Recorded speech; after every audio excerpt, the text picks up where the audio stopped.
Im heutigen Video gucken wir uns mal kein Ausrüstungsstück im Detail an, sondern heute machen wir mal wieder ein kleines Unboxing. Ich habe ein bisschen was angespart an Paketen, die ich hier noch auspacken muss. Und von daher legen wir mit dem Unboxing mal los.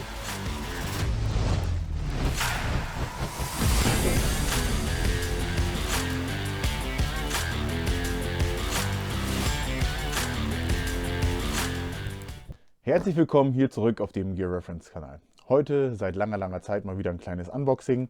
Habe mal wieder ein paar Pakete bekommen. Da habe ich die Sachen noch nicht raus wegsortiert und dachte, die kann ich einmal schnell hier kurz vorstellen. Aufgemacht habe ich schon und geguckt, ob überall alles das Richtige drin ist und in der richtigen Anzahl.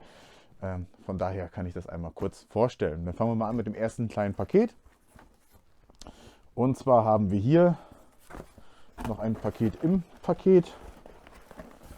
Damit fangen wir mal an. Und zwar sind hier drin 2 Flecktarntaschen. Was sind das für Taschen? Und zwar sind das Taschen der Firma Arktis für das Arktis PLCE-System, also vom britischen PLCE Webbing. Die haben ja ihre eigenen Sets hergestellt in verschiedenen Tarnmustern. Und ich bin gerade dabei, alles zusammenzusuchen, um eins in Flecktarn zusammenzubauen. Da fehlt mir noch der Suspender, also die Schultergurte oder Yoke genannt im britischen System. Ansonsten habe ich die Taschen eigentlich soweit schon mal vollzählig. Das sind die 2 Taschen. Dann haben wir hier im Inneren 2 Packsäcke. Die gehören zum Speer ELCS-System, dem UM21 von Gregory. Für die Rucksäcke habe ich schon in einem Video erwähnt. Habe ich jetzt noch 2 davon, oder habe ich schon mal 2 davon bekommen. Für den ganzen Satz fehlen noch ein paar, ist aber nicht so wichtig. Aber so kann ich die in der Serie auf jeden Fall schon mal mit vorstellen. Und dazu noch der Einsatz als Radio Carrier, Wasserabweisen etc., um das ganze System nochmal in den großen Rucksack mit einzubauen. Zeige ich dann aber auch explizit in dem Video über den großen Rucksack. Dann kommen wir zum nächsten Paket, und zwar schon vor einiger Zeit bestellt. Kriegt man ab und zu mal sehr günstig, weil das ausgemusterte Modelle sind, ohne Schutzeinlagen, ohne Platten, ohne alles, nur die Hüllen. Und zwar die Mela Standard Schutzwestenhülle, einmal in Wüstentarn. Hier, die ist ein bisschen modifiziert worden, deswegen ist die wahrscheinlich auch ausgesondert worden. Die andere auch vom Zustand her, auch alte Modelle. Ich glaube, die werden in der Truppe wahrscheinlich jetzt auch gar nicht mehr so genutzt. War noch so ein Übergangsstück, dass die immer noch viel irgendwo in Einheiten unterwegs waren. Aber es soll ja das neue System kommen, was die dann irgendwann wahrscheinlich komplett ablöst. Hier nochmal das gleiche Modell mit Unterleibschutz dran, eben in Flecktarn.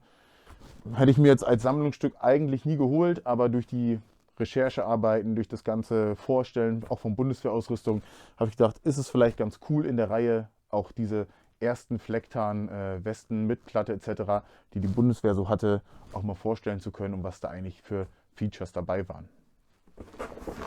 Dann kommen wir noch zum größten und erstmal letzten Paket. Es sollen noch nächste Woche 1, 2 Pakete kommen. Die mache ich dann nochmal separat ein Video und mache dann irgendwann nochmal ein Unboxing, wo ich die mit dranhänge. Und dann gucken wir mal, was hier Schönes drin ist. Hierauf habe ich mich ganz besonders gefreut. Und zwar haben wir hier drin schon mal wieder eine Weste.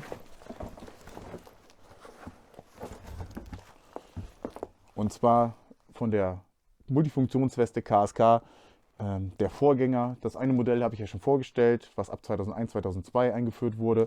Das ist die Version davor, hat noch viele alte Features. Darüber kommt demnächst dann nochmal ein eigenes Video, wo ich dann diese Version vorstelle und dann vielleicht auch nochmal ein Vergleichsvideo mit der 2001er, 2002er Version, damit man ein bisschen die Entwicklung sehen kann.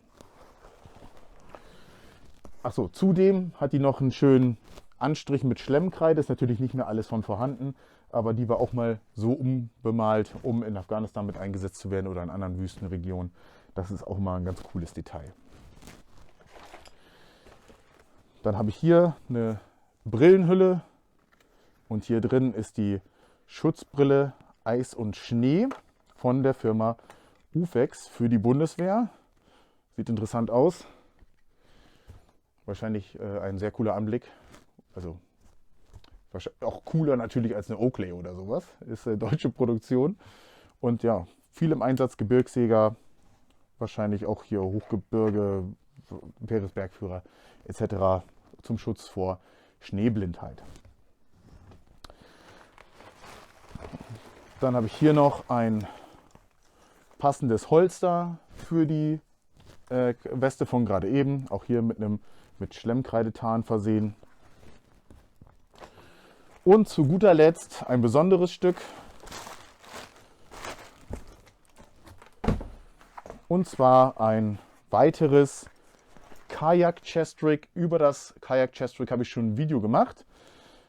Ist auch in 2 Videos schon vorgekommen. Auch einmal bei einem Video vom Prepared Podcast, als Erik hier zu Besuch war, der diese Art Chest-Rig als eines seiner Lieblingsstücke hier mit rausgenommen hat. Und dieses Chest-Rig hier habe ich auch für Erik mitbestellt, der unbedingt mal eins haben wollte. Ich hatte die Chance, noch eins zu bekommen. Von daher musste ich zuschlagen. Und das ist seins. Also Erik, jetzt weißt du Bescheid, das Chest-Rig ist da. Erik hat heute übrigens ein Video rausgebracht über seine Lieblingskopfbedeckung. Kann man gerne mal reingucken. Verlinke ich auch nochmal oben den Prepared Podcast. Und dann war es das auch schon. Ja, dann bedanke ich mich wieder einmal fürs Zusehen. Seid gerne beim nächsten Mal wieder mit dabei und dann sehen wir uns. Bis bald. Ciao.